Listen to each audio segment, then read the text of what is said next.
The following is a presentation of the Missouri Sports Network.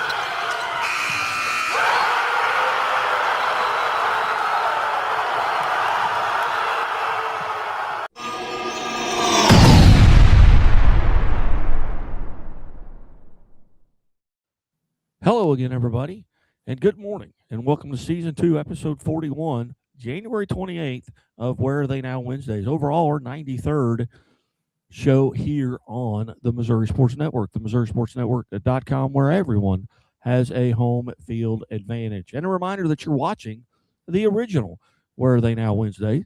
Don't be fooled by the Johnny-come-latelys who has shown fall by the wayside or any other imposters. Playing on Sports and the Missouri Sports Network are your sources for what Missouri high school talent does, not only when they're in high school, but when they get to the national stage of the NCAA. No one has more information for you than we do. And we appreciate your attention and loyalty. Hey, do me a favor. Hey, pass this on to your friends. Hit the like button, hit the notification button, subscribe to our YouTube channel, and send us any comments you may have.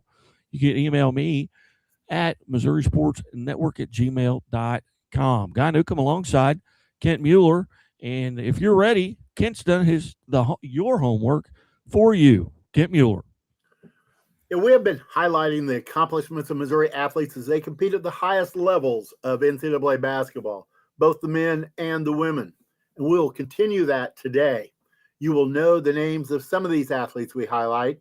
They're the ones from your area in Missouri. Some played for you, and some played against you. And those others, they are from elsewhere in Missouri, and they are representing your state very well. Some of these stories used to be told in the local press. Sadly, for the high school sports fan, that was becoming increasingly sparse. But no more. This is what we do here at Where Are They Now Wednesday. We saw a void in the coverage, and we heard from you that it was a void that needed to be filled. There are just too many stories that deserve to be told, and we will get that started in a few moments. We are ready, and we will get to the meat of the podcast right after these words from our sponsor. Things are a little tight for Terrence right now. But they won't be for long, because Central Bank makes it easier for customers like Terrence to dream bigger. More room would be nice. With mortgage solutions that can open the door to more space. That's what I'm talking about. For his growing family. Growing family? Honey, guess what? You got this, buddy. Hey, welcome back to Where Are They Now Wednesdays here on the Missouri Sports Network, as always presented by the Bank of Billings, established 1889, the oldest bank in Christian County. Also, the Missouri State Highway Patrol, who reminds us to take that 3 seconds and buckle up. It's 3 seconds that could save your life. Hope everyone's staying warm out there and being safe. We got a lot of snow and ice here throughout the majority of the state of Missouri. But that's okay. We'll keep you warm right here on the Missouri Sports Network. Guy Newcomb alongside Kent Mueller, and back to Kent. Yes, welcome back to Where Are They Now Wednesday, produced by Playing on Sports, your go-to place for Missouri high school graduates making waves in NCAA athletics. Today, we're highlighting some of the top Division II men's basketball players in the country, from scoring leaders to rebounding machines to the most efficient shooters.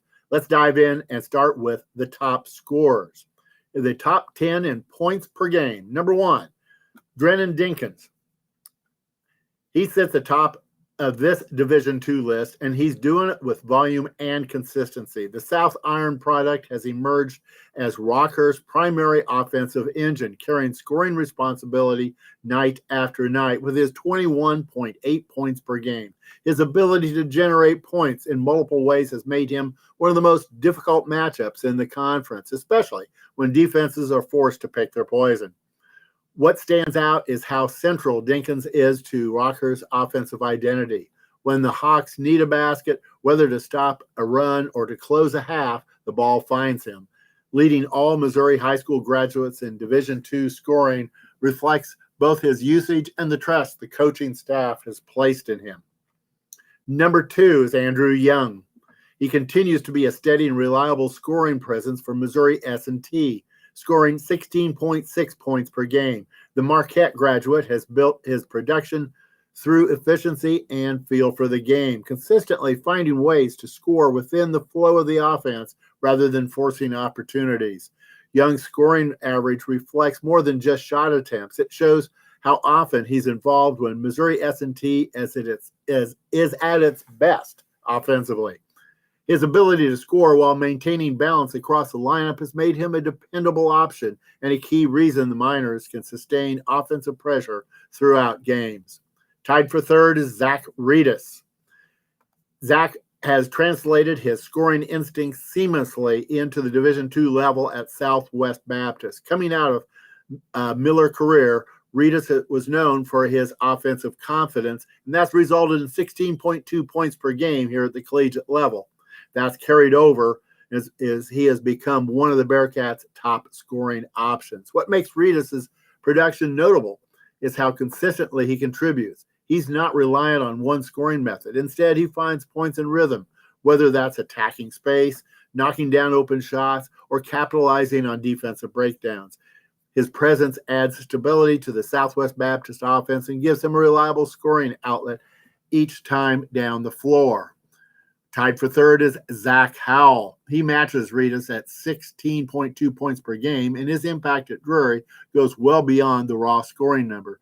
The Springfield Catholic product has developed into a go-to offensive piece for the Panthers, capable of stepping up in key moments. Howell's scoring reflects trust, both in terms of minutes and responsibility. When Drury needs offensive production, he's consistently part of the answer. That reliability has helped anchor Drury's offensive structure and makes Howell one of the most important pieces in their lineup this season. Number 5 is Cameron Stovall. He adds another Vashon name to all of our lists. He's at Missouri S&T, scoring 13.2 points per game, and his production reflects a player who understands how to contribute within a team concept. Stovall provides consistent offensive output without needing to dominate possessions. What stands out with Stovall is how his scoring complements the Miners' overall balance. He's able to take advantage of defensive attention elsewhere and make teams pay, which keeps Missouri S&T from becoming one-dimensional offensively. That steady presence has been important as the Miners navigate conference play. Number 6, Blesson Kimball.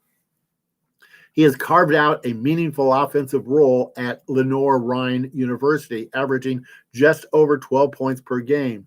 The Charleston product brings physicality and effort to the floor, and his scoring often comes from playing with energy rather than forcing shots. Kimball's importance to Lenoir-Rhyne shows up in how his scoring fits into the team's identity. He provides dependable production that helps stabilize lineups and gives the Bears a reliable option when possessions need to be finished. His ability to impact games on both ends makes his scoring even more valuable. Number 7 is Brandon Moore. Brandon gives Southwest Baptist a second presence on this top 10 list, and his 11.6 points per game reflect a player who knows how to maximize his opportunities. The Central High of Kansas City graduate has become a dependable scoring contributor within the Bearcats' rotation. Moore's value lies in consistency. He doesn't need high volume to be effective, but when his number is called, he delivers. That reliability helps Southwest Baptist maintain offensive rhythm and gives the coaching staff confidence in their depth as the season progresses. Number 8, Kyle Charbrough. He continues to be a steady offensive contributor for William Jewell, averaging 11.5 points per game. The Branson product has built his scoring through consistency, providing dependable production into the Cardinals' offensive structure. Charbrough's importance to William Jewell shows up in how frequently he's relied upon to score to keep the offense moving. His ability to score without disrupting rhythm allows the Cardinals to maintain balance, and that reliability has made him a trusted piece in their lineup throughout the season. Number 9, Andrew Moore. He brings another Montgomery County name to this top 10 list. With his 10.8 points per game, highlights a player who understands his role at McKendree University. Moore's scoring comes from efficiency and awareness, capitalizing on opportunities rather than forcing the issue. That approach makes Moore an important part of McKendree's offensive identity. His ability to contribute consistently gives the Bearcats flexibility and helps stabilize scoring across different lineups and game situations. Number 10 is Alex Benassi. He's out of Lee Summit High, and he rounds out our top 10, giving Missouri S&T a third representative on this list. Averaging 10.6 points per game, the Lee Summit graduate adds another layer to the Miners' offensive depth.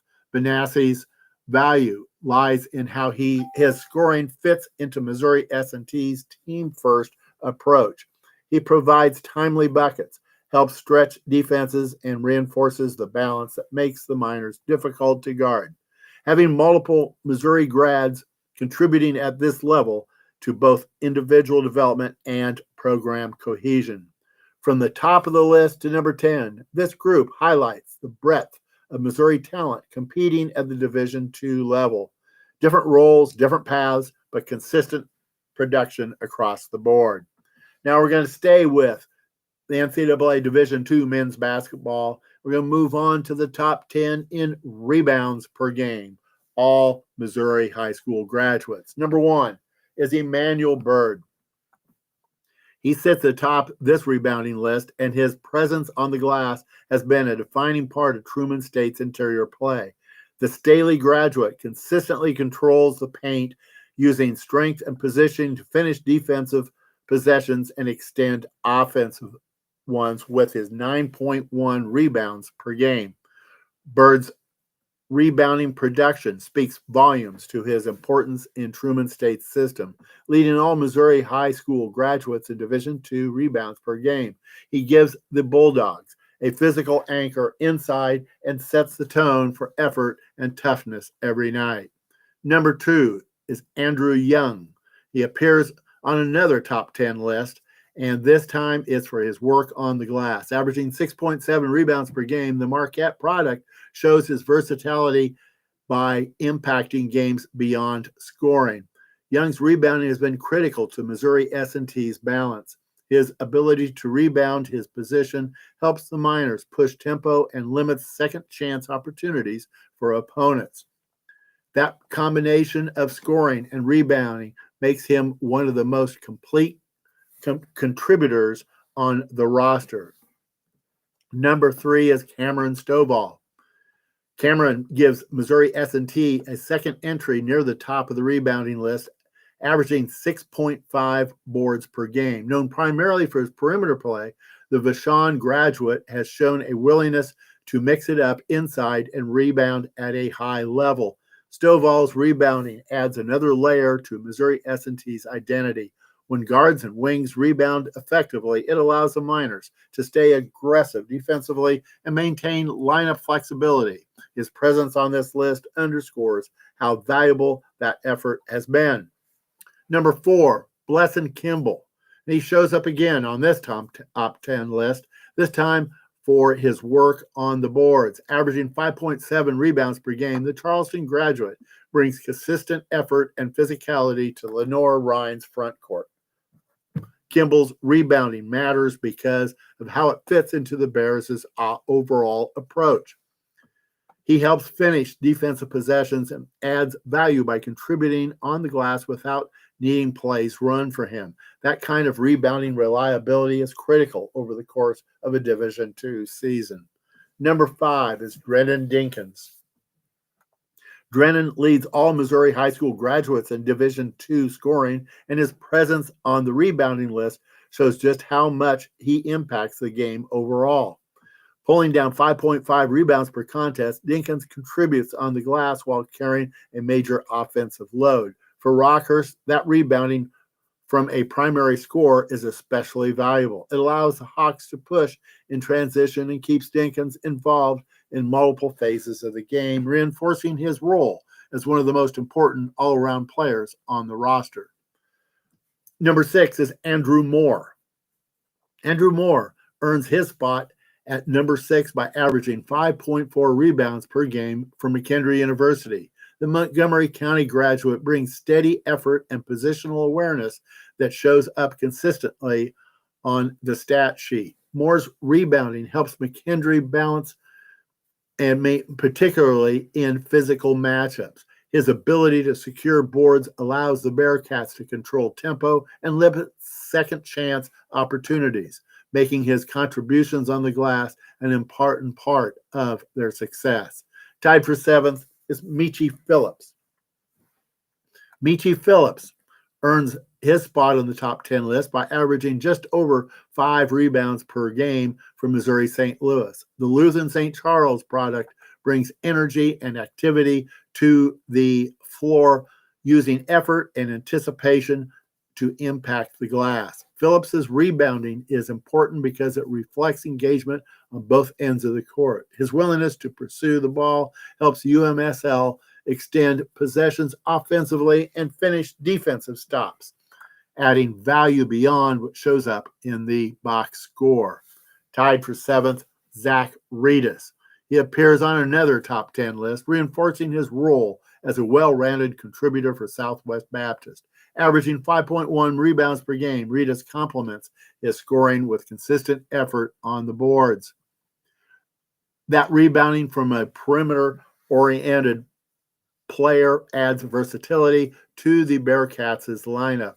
Reedus' ability to rebound his position helps Southwest Baptist maintain balance and keeps pressure off the front court in physical matchups. Number 9 is Zach Howell. Zach rounds out another strong all-around showing by landing at number 9 in rebounds per game, pulling down 4.8 boards per contest. The Springfield Catholic graduate continues to impact games in multiple ways for Drury. Howell's rebounding fits seamlessly into the Panthers' system. His ability to contribute on the glass helps ignite transition opportunities and reinforces his importance as a dependable, multidimensional piece in Drury's rotation. Number 10 is J.D. Roberts. J.D. closes out the top 10, averaging 4.4 rebounds per game for Minnesota Crookston. The Park Hill South graduate brings consistency and awareness to the floor, finding ways to contribute through positioning and effort. Roberts' rebounding plays a key role in helping Minnesota Crookston compete possession by possession. Securing rebounds at his position allows the team to reset offensively and stay competitive in tight stretches. This rebounding list highlights how Missouri high school graduates are impacting Division II games in different roles, from dominant interior players to guards and wings willing to do the work on the glass. It's another reminder that production comes in many forms. And now we'll move on to three-point shooting. These are the top 5 three-point shooting percentages coming out of Missouri, now competing in men's basketball in Division II. Number 1, Zach Howell. Zach sits on top of this list as the most efficient three-point shooter among Missouri high school graduates in Division II men's basketball. Knocking down nearly 47% from deep, Howell has connected on 54 triples in 116 attempts for Drury. That volume matters. This isn't just spot shooting. Howell is a featured perimeter option who consistently stretches defenses. His shooting gravity opens lanes for teammates and continues to make him one of the most dangerous offensive weapons in the GLVC. Number 2 is Alex Benassi. Alex checks in at number 2, shooting over 43% from beyond the arc for Missouri S&T. The Lee Summit product has been selective and efficient, converting 19 of his 43 three-point attempts. Benassi's accuracy gives the Miners a reliable perimeter option, especially in half-court sets. When Missouri S&T needs spacing or a timely shot, his consistency from deep makes him a trusted piece of their offensive rotation. Number 3, Drennan Dinkins. Already appearing atop the scoring list, Drennan Dinkins adds another layer to his offensive profile by ranking 3rd in three-point percentage, shooting just over 41%, Dinkins has buried 47 threes on 114 attempts for Rockhurst. What stands out is the combination of volume and efficiency. Defenses can't sag off him, and his ability to score from deep forces constant attention, making him a matchup problem at every level of the floor. Number 4 is Ashton Germain. He earns the 4th spot, connecting on better than 41% of his three-point attempts for William Jewell. The Raymore Peculiar graduate has knocked down 33s on 73 attempts. Germain's shooting provides a spark for the Cardinals, especially in rhythm situations. His ability to hit shots without needing high usage makes him a valuable floor spacer and a constant threat when defenses overcommit elsewhere. Number 5 is Quentin Parker. He rounds out the top 5, shooting just over 40% from beyond the arc for Missouri St. Louis. The Cardinal Ritter alum has connected on 15 of his 37 attempts this season. Parker's efficiency highlights smart shot selection and confidence from deep. When he steps into open looks, he's converting at a rate that keeps defenses honest and adds another scoring dimension for the Tritons.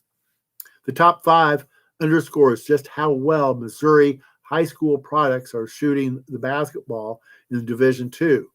From high volume scorers to position floor spacers, these players are providing that shooting translates no matter the role. And we will close with those showing proficiency at the line. The top 5 free throw shooting. Number 1, Cameron Stovall. He leads the list at an elite 90.7%, knocking down 39 of 43 free throws this season. Late game situations, Missouri S&T knows exactly who they want holding the ball. Stovall's calm and repeatable routine has made him one of the most dependable closers in Division II. Number 2 is Drennan Dinkins.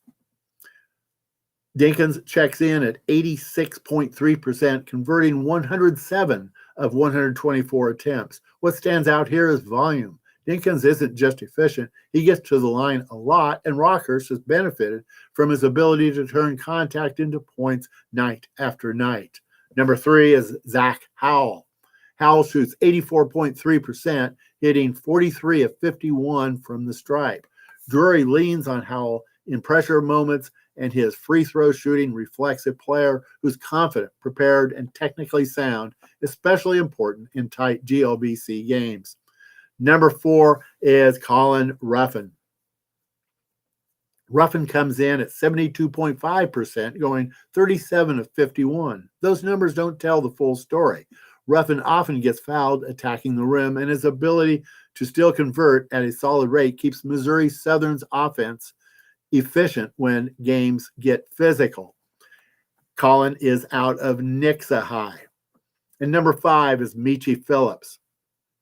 Phillips rounds out the list at 70.2%, making 33 of 47 free throws. UMSL counts on Phillips to stay aggressive, and his willingness to absorb contact and still finish possessions at the line adds real value beyond the box score. He is out of Lutheran High in St. Charles. Free throws don't make highlight reels very often, but they do win games, especially in March. Each of these Missouri products has shown that when points are needed most, preparation pays off. And that wraps up our spotlight on Missouri high school graduates excelling in Division II men's basketball this season. From top scorers to board dominators and the most efficient shooters, these athletes are making their mark in NCAA basketball. Follow Playing on Sports and Scoreboard Guy on X for more updates on Missouri athletes competing in NCAA athletics, and stay tuned for more top 10 lists, features, and interviews celebrating Missouri roots and NCAA journeys. And a message to all of you sports fans out there. Want to know who's really making history on the high school fields and courts? Then you need Missouri Milestones and Missouri Milestones, the podcast, your go-to source for celebrating the best of the best in Missouri high school sports. We're not just talking scores and highlights. We're bringing you the most extensive list of athletes from across the state who've reached career-defining milestones. We're talking 1,000-point scorers, 4,000-yard passers, and those with 1,000 digs, both past and present. And in each episode of the podcast, we sit down with one of these standout athletes to hear their story straight from the source, the work, the mindset, and the moments that made it happen. If you're a coach, an AD, an athlete, or a proud sports parent, this is the podcast. It's made for you. Follow us on X. Connect with me, Kent Mueller, at @plain_sports, and Guy Newcomb at Scoreboard Guy, and never miss a milestone. Missouri Milestones and Missouri Milestones, a podcast, because history isn't just written, it's earned. As I said, these lists have proved to be very popular. So much so, we added the Missouri Milestones, the podcast. That airs every Thursday at our new time, 9 a.m. What do we do in that podcast? Yes, we touch on what is happening with the Missouri Milestones list, but the feature is an interview with some Missourian or Missourians who are on one of the lists, either past or present. You will want to check that out tomorrow at 9. And when it comes to our Missouri Milestones list and interviews, few say it as well as Megan Brinkman, the girls basketball coach at Centralia High. Hello, this is Megan Brinkman, head women's basketball coach at Centralia High School, and a member of Missouri Milestones. Encourage you to stay informed by following @playingsports, @scoreboard guy, and @Missouri Sports Network on X. With updates on Missouri Milestones, shows, and interviews and scores updated daily, you will stay informed. So go ahead and give them a chance to earn your